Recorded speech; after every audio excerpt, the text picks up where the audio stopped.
Hello, hello, hello, everyone. You know, sometimes you have to laugh at your roommate and what he does. Uh, Quick transition here. Anyway, like bringing cats in the middle of your shot. Hi, Yeah. buddy.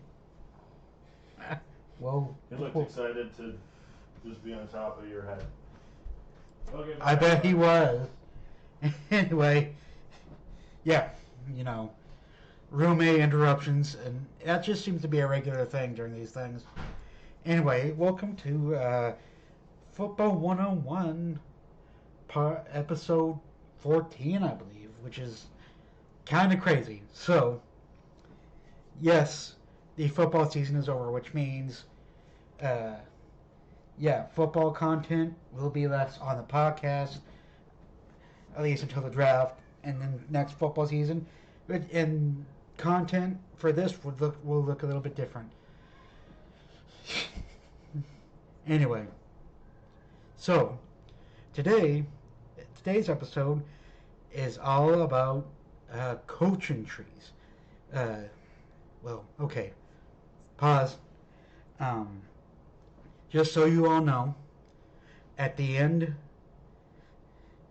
at the end of this month, the Patreon will be deactivated unless we get some subscribers over there.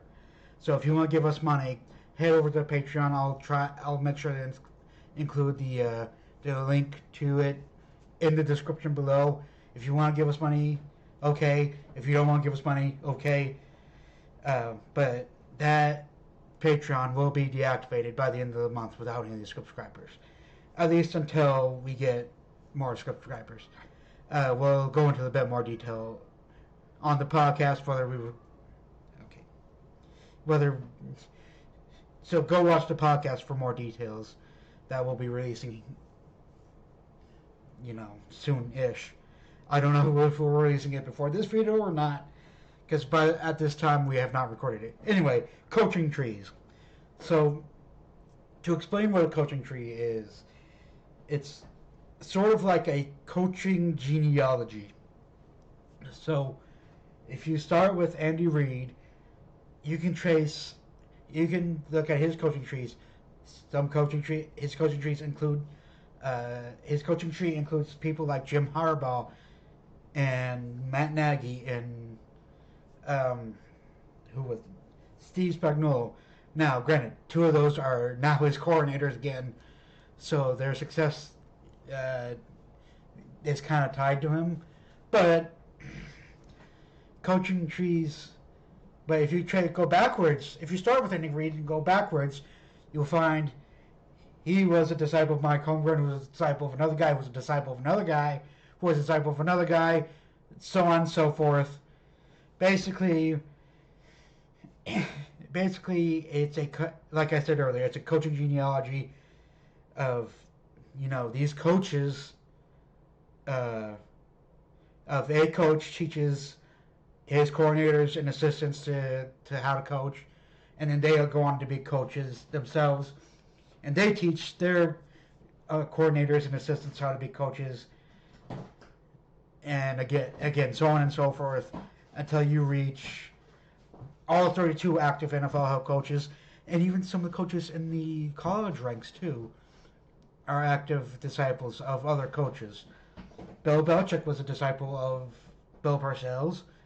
Um, Mike Vrabel, uh, sort of. Now, here's the weird thing. Some players that played under a coach might classify. They're a weird part of the coaching tree, because if they play under a coach, excuse the cat meowing over there. Because if they're a player under a coach and then they go on to coach, it just gets a little weird. So I won't consider them part of the coaching tree necessarily, but you can if you want to. Anyway, moving on. So basically, if you go up to someone like Andy Reid and ask him, "Hey, where'd you learn how to coach?" He'll say, "Hey, I learned from not Parcells, that's Belichick.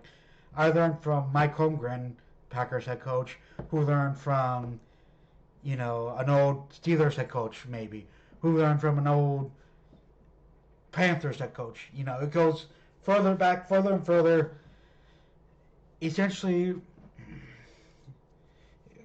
leading to the original coaches of the league. So that's what coaching trees are. It's basically this coach got taught by this coach got taught by that coach got so on and so forth.